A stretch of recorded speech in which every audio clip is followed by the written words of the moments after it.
On December 29th, 2024, officers were dispatched after receiving a report of inappropriate conduct involving a massage therapist.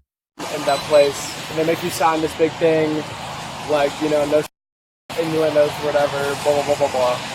And I go in there, I get a massage from this dude, and at the very end, he, like, accidentally touches my I'm like, alright, whatever. I hated that, he probably hated that. And he, like, keeps touching my I'm like, this is really weird. And then I, like, feel him sucking my so I open my eyes, I look at him, I'm just like, hey, whoa, like, whoa. And then he was like, oh, I'm so sorry. And so, could you, like, but then the front office people were talking about, oh, like, if it had happened, we would check with him, you know, like, all this, that, and the third about, like, had this allegedly had happened. And so I would want to, like, swab my whatever for his DNA. Like, I don't, like, how do you handle something like that? Because, like, that's assault and a breach contract and weird. And so, like, you know, like, obviously I didn't ask. Yeah.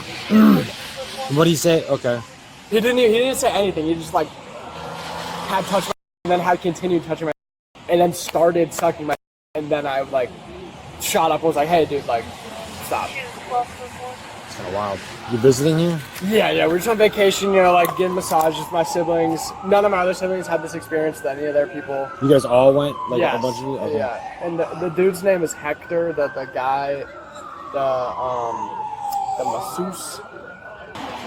And they said he had been working there for a while, and, like, they never got complaints of that. But, I mean, whatever. Yeah. Thanks. There you go. All right, just go back to the family. I'll be right back. I'm going to make some phone calls and then see what we're going to do. All right, yeah, but yeah, I do want to get some DNA evidence on it. Because right now it's well, all yeah, he I said, got she said. I got to figure out right, how we can go about that. Yeah. Officers responded to the location but were unable to locate Hector. While waiting for him to return, they interviewed his coworker. This guy comes in to get what service did he? He had a massage today. It was booked with a couple of friends or family or something like that. Yeah, but he came out alleging that there was inappropriate activity, so I asked for more details.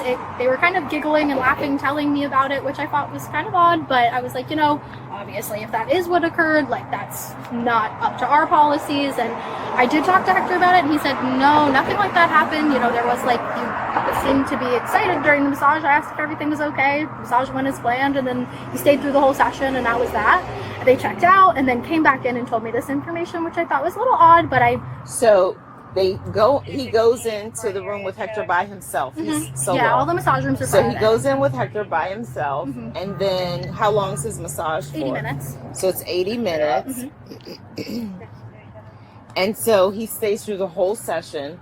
He comes out and says to you. Yeah, they checked out. And so they check out, he paid. Yeah, they had gift certificates. So one of the group came to be like the liaison for here's what we're doing for the gift cards and the tip and all of that. And then came up and told me the information. And I was like, hold tight 1 minute. Let me get these people checked in and checked out. Did the client tell you himself or was it? Yes. So tell me as close to what he said. And that you he said remember. He tried to suck my in exact verbiage, in fact, and I said, whoa, are you sure? Okay. Yeah, which is super odd because we've been around for 30 years and never had an issue. Hector's worked here for 10. I've worked with him personally for 5, and I've never had anything like that even be alleged here. So thought it was kind of odd, so asked for more information. Didn't really get much besides that he then changed and said that he did suck his. And I was like, are you sure about that? And he was like, no, yeah, you for sure. I said, that's really crazy. I'm so sorry to hear that, you know. Obviously, I called my manager. She is at her other job today, I believe, so I sent her an email with all the information, shot her a text saying, hey, check your email in the morning, something for you to handle. Enjoy your day off if you're having one, but deal with this in the morning. And I told them same thing, like, wish there was more I could do for you, but I'm just run-of-the-mill front desk. I have no upper management. We'll obviously get your gift card refunded, but, you know, that all has to go through upper end, so... Yeah, I kind of told them hang tight and wait for a call, but so sorry if that is what happened. It just seems, not to say I don't believe them, and I told him that as well. I said, not to say I don't believe you at all, because that's not the case, but it seems highly unlikely, so I am really sorry if that is what happened, but Yeah. But when he came out, was he upset? Like, I need to talk to somebody right now, or was it like, hey, no, he let me just came tell you out what and happened? like went over to the table with the people. I don't know if they came outside or went in. We had a bunch of people checking in and out, and then came up and told me and just kind of whispered his name. Was like, yeah, and that was it. He didn't seem to from. So he did try to exercise discretion. It wasn't like, holy shit, this guy sucked Right. my. Just came over and told me and was like, hey, just so you know. And I said, oh, that's really weird. And he kind of like laughed about it. And then they came outside and then came back in to like give me more details. And I said, hold tight one sec. I'll come outside and talk to you because there's other people around. Right. Obviously. So you came outside. Yeah, and we spoke right over here. Yeah. Okay. Yeah, it's really very bizarre, if I do say so myself. Okay. Yeah, it just seemed a little off to me. If I'm giving you my opinion, obviously I'm not a psychologist, so I wouldn't know. But yeah, it seemed a little bit weird. Everybody doesn't react the same. Exactly. Some people are Exactly. giddy or gigglish about it, Right. and others Right. are There's nervous outraged. laughter. Exactly. Correct. Like we had an incident once with a technician being assaulted, and she was over the top, like Right. very stressed. So I've seen Right. that happen before, and that was, via a Right. client, but that's really my only experience with it. So I was like, this is really what I expected. And also it's kind of, story was one, story was another. So I'm like, okay, well, let me get your details. Did And you mention anything to Hector about it? yeah, I asked him, I said, what happened during the service? And he said, nothing. It was just the regular massage. I asked him if everything was okay during it. He seemed like everything was fine. I mean, what's going on? And I was like, well, there was an allegation, so I just wanted to check with you. And then he was like, wait, what? And he was kind of stressed out, but had another service to go to and then headed out for the day. So Okay. yeah, and I was checking people out when he left for the day, so I didn't have a chance to talk to And him he again. didn't say whether or not the guy seemed overly excited during, because He did mention that he was like, the only thing was, I mean, he definitely was during the service, but Okay. I asked him if everything was okay, and it seemed fine, which, I mean, and that happens pretty often Yeah. during a massage, so we're not, any stranger to it. Right. We're draped modestly, so we're like, Correct. Yeah. have as much excitement under that drape as you want, Under but the drape. under the drape. Right, you got that right. Yeah, Okay. yeah. All right. Well, thank you for Okay. letting me know. Did you get a hold of him? Oh, perfect.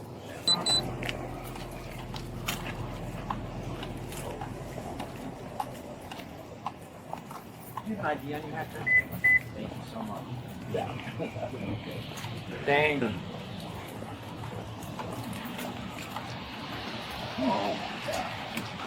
And you are? I'm his friend. Oh, He's- okay. He's just nervous and would like a friend to. Understandable. He gets nervous too. That's why I'm here. Oh, yeah. Actually, Yeah, so can't I do it called without him her. because I needed to come and see what's going on and clear Absolutely. my name. Yeah. That's exactly where we're going. All right, Hector, can you explain to me what happened your side? That's all I really need to hear. Okay, so my client, he was complaining about he plays basketball, so complains about tightness on his legs and cramps back here. Yeah. So of course I'm going to work all of the muscles of the legs, even the attachments of the hamstrings, which are like right here on the butt. So I have to go like this, right? Then the attachments right here. So I have to put my elbow right there and also shake it to help release it. Yeah. The guy when he turned over, I noticed that he had a hard on. Yeah. I think he was a hard on. I don't know if he was just like, that's the way he is. Yeah. So I was like, okay, what do I do? I'll keep doing the massage, because I've never had this experience before. I'm just starting my 9th year of employment here. Yep. So I was like, okay, fine. I'm not going to worry about it. So when I was doing the attachments right here on the quads, I did this, and I did that a couple of times, but I didn't think that would be a problem. And then what did he do?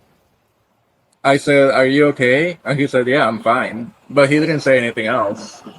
Did you think that he was uncomfortable with that, or did you have to move it and it was just felt like just you needed to say this. something? Okay. He didn't say anything. He didn't say anything. And I did he? just He made no reference to it. and I Okay. just said, "Are you okay?" He said, "Yeah, that's fine." And so "Yeah, why I'm did you fine." think you had to say if you asked if he was okay? Because I noticed that I think he had like a hard on, or unless he was just like Okay. Oh, so you saw it and you asked, "Are you okay?" Yeah. Gotcha. Oh, Okay. okay. I didn't know if he like made any kind of gesture or something. No, Okay. I mean, we finished because we had like 5 more minutes of the massage when I was working right here on the upper attachments of the legs. So, I just decided to ignore it because I never had an issue like that. Yeah. Did he say anything to you before the massage was over, before he left, or No, he no. made no? When he left, I was standing on the door, like on the hallway, but he just like walked through. Okay. I asked him if he wanted water. He said no. Okay. It's real dark in that room. I We take keep it dark. Okay. And he had underwear on. He had underwear. He had underwear on. Okay. At no point he took his underwear off. Huh? At no point he took his underwear off. I'm sorry? At no point did he take his underwear No. off. Okay. No, because we always tell them undress to your level of comfort. Okay. Yeah. And at no point did you ever put your mouth on his. No. Okay, so there'd be no way that. Yeah, I'm not going to risk my job. No, I totally understand. I understand, and maybe that he was probably just uncomfortable, or maybe he didn't know how to deal with kind of what was going on. Right. But that is his claim. Okay. Is that's what happened, and you know that didn't happen. I know that didn't happen. Okay. I mean, if he felt offended because I did this, Okay. I had to do my job. Is there any way, since if the easiest way for me to clear this entire situation is to get a buccal swab of your DNA, Okay. so that way there's no we find DNA on there, it's not yours, it's fine, Okay. and you're Yeah. completely absolved, Okay. right? And his story would obviously break Yeah. down completely. Okay. Would that be okay? Yeah. Okay. The 29th of December 2024, he said sexual battery allegation, resolved by a single piece of forensic evidence. A voluntary DNA buccal swab. Pre-arrest, the swab required genuine consent under Schneckloth v. Bustamonte, 1973. The officer's framing easiest way to clear yourself creates mild coercion risk, but totality of circumstances supports voluntariness on these facts. No Miranda required. The suspect was not in custody. Under Berkemer v. McCarty, 1984, warnings attach only during custodial interrogation. His statements, including awareness of the client's arousal, were fully admissible. Those admissions mattered. Acknowledging awareness and continuing the session establishes the intent element required under most sexual battery statutes. Plausible technique does not neutralize criminal contact. What she is doing, but I have a newfound respect for your tiny little people and your tiny little fingers. And then the last few that I've had have been female. But yeah, I was so surprised. I was like, she has the hands of a 10-year-old, and I walked out of there like I had come from the chiropractor. Yeah. So I guess I say that to say it doesn't matter the size of your hands or how big or strong you are. If your fingers are nimble and you can do wonders. It was amazing. Yeah. I'm just gonna get in the inside of your cheeks, okay? Okay. Wow. And we totally appreciate you coming up here. Yeah, this is gonna make it so much easier on us. We do one more. Let's get ready.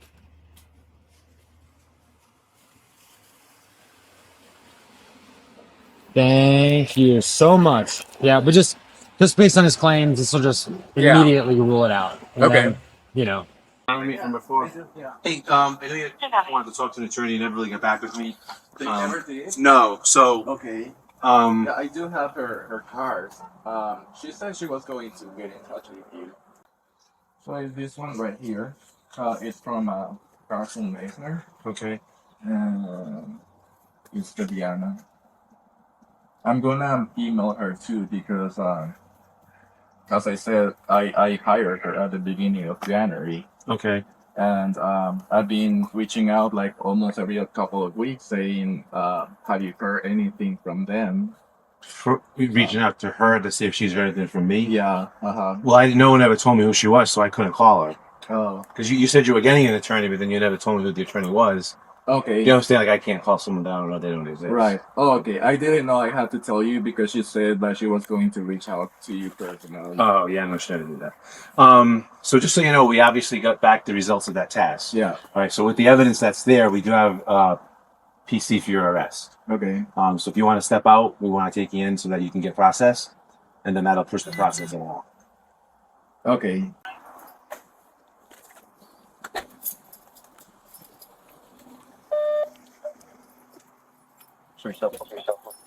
Yeah, if you if you open It is this one? yeah, just the bottom, you can just flip the lock and just it'll lock the bottom? Yeah.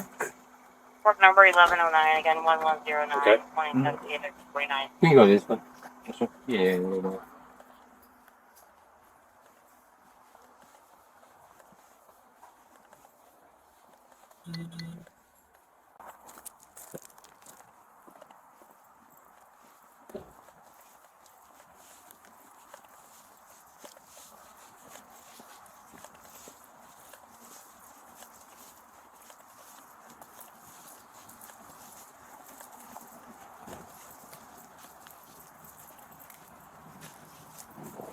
gonna check on one more time and just make sure, check his belts or anything. You spread your feet out, man, for me just for a little bit?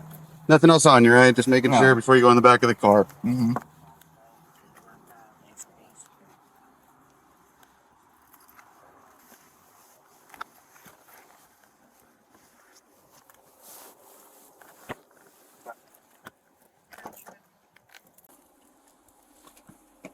DNA results returned probable cause.